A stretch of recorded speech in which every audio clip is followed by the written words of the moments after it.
ठीक है बेटा, ये अभी अभी रिसेंट में नीट 2024 में पूछा गया क्वेश्चन है। आपने पढ़ा होगा कोऑर्डिनेट केमिस्ट्री। तो ये बेटा जो है, ये क्वेश्चंस कोऑर्डिनेट केमिस्ट्री से बिलोंग करता है। और कोऑर्डिनेट केमिस्ट्री में एक टॉपिक आता है आइसोमेरिज्म। तो ये आइसोमेरिज्म का न्यूमेरिकल है, क्वेश्चंस है।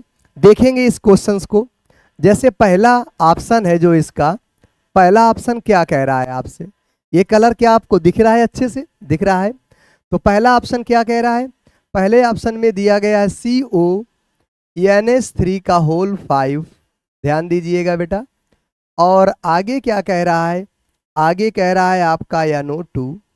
और बेटा जो लास्ट है, यहाँ पर क्या लिखा हुआ है आपका? ये लिखा है Cl3। कह रहा है इसमें कौन सी आइसोमेरिज्म होगी? एक बेटा हमने पढ़ा हुआ है, अगर नहीं पढ़ा तो ध्यान देना। एम्बीडेंट लीगेंड। एम्बीडेंट लीगेंड क्या होते हैं? वे लीगेंड जिनमें बेटा दो एटम डोनर का काम करते हैं। इसमें 2 एटम डोनर एटम होते हैं। जैसे NO2 है, जो NO2 है इसमें बेटा N and O both are donor, both are donor atom. ये कैसे एटम है बेटा? डोनर एटम है। अगर ये डोनर एटम है तो इस प्रकार की जो आइसोमेरिज्म है वो क्या कहलाती है बेटा? ये लीगेंड क्या कहलाएगा? तो ये लीगेंड एम्बीडेंटेट लीगेंड कहलाता है। क्या कहलाता है आपका? एम्बीडेंटेट लीगेंड कहलाता है। और जिसमें एम्बीडेंटेट लीगेंड होता है वो आपकी जो आइसोमेरिज्म है उसकी, वो जो आइसोमेरिज्म शो करता है तो वो बेटा लिंकेज आइसोमेरिज्म शो करेगा। यहाँ पर क्या शो करेगा? लिंकेज आइसोमेरिज्म शो करेगा, लिंकेज आइसोमेरिज्म। तो ध्यान देना बेटा, पहला तो लिंकेज आइसोमेरिज्म हो गया। तो फर्स्ट का कौन सा पार्ट हो गया? तो फर्स्ट का सेकेंड हो गया। अब देखो बेटा, फर्स्ट का सेकेंड कहाँ पर है? तो फर्स्ट का सेकेंड पहले पर है और फर्स्ट का सेकेंड फोर्थ पर है। तो कहने का मतलब है अभी 2 पर है, तो ये 2 तो ऑप्शन अपने हट गए। देखो अब क्या किया, ये सबसे अच्छा ऑप्शन होता है कि आप ऑप्शन को रिड्यूस कर दो।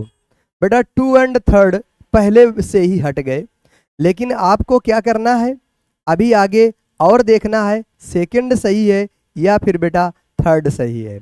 इतना तो आपके नॉलेज पे आ गया कि ये थर्ड नहीं हो, सेकंड नहीं हो सकता और थर्ड नहीं हो सकता है।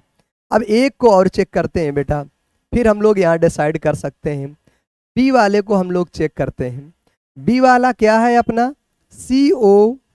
ध्यान देना बेटा, NH3 का होल 5 SO4। और बेटा बाहर क्या दिया गया है? कोऑर्डिनेशन स्फीयर के बाहर ये दिया गया है आपका BR।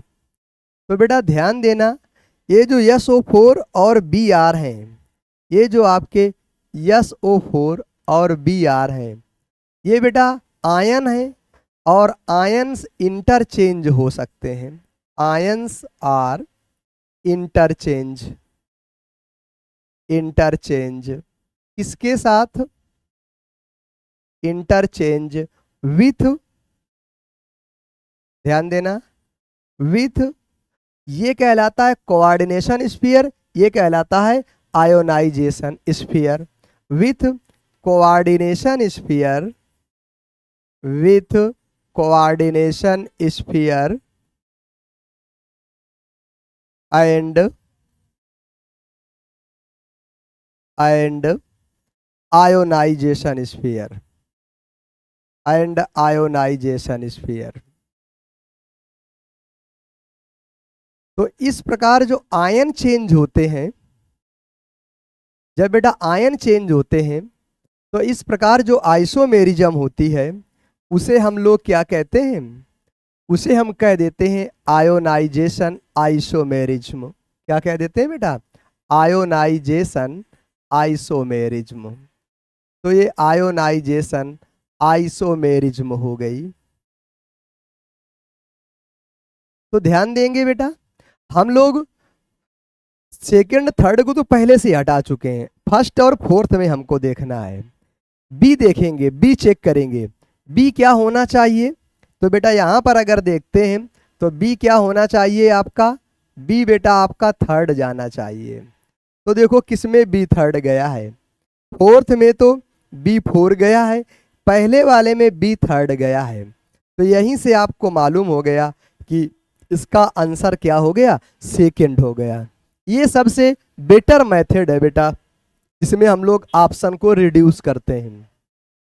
लेकिन हम लोग यहाँ पर एग्जाम तो दे नहीं रहे, एग्जाम देते तो आंसर लगाते आगे बढ़ जाते। हमको यहाँ पर समझना है, तो बेटा हम आगे वाले पॉइंट को भी समझते हुए चलेंगे यहाँ पर।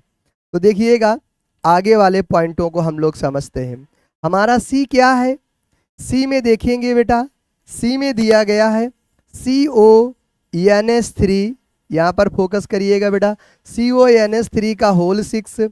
ये बेटा पहला कोऑर्डिनेशन स्फीयर है, इसी के बगल में सेकंड कोऑर्डिनेशन स्फीयर भी है।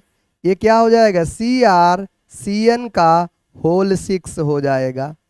जब बेटा ध्यान देना, जब बोथ आर कोऑर्डिनेशन स्फीयर, ध्यान देना बोथ आर कोऑर्डिनेशन स्फीयर, अगर यहाँ पर कुछ लिखना चाहें तो आप क्या लिख सकते हैं, लिख सकते हैं both are coordination sphere, both are coordination sphere, both are coordination sphere.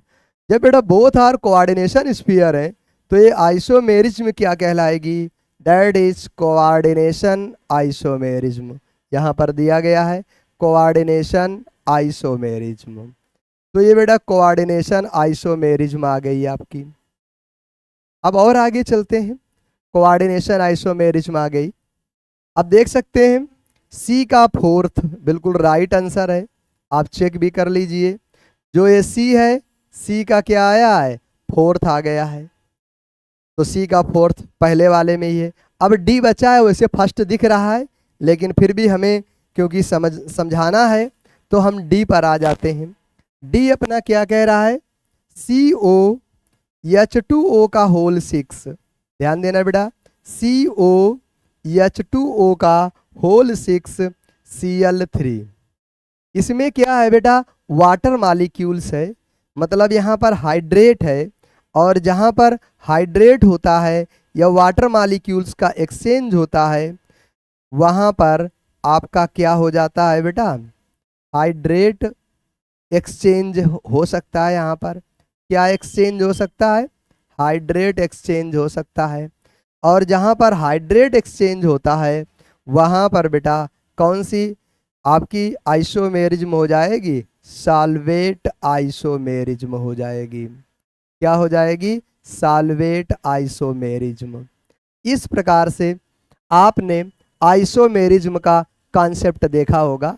I hope ये आपको समझ में आया होगा और आपको अच्छा भी लगा होगा।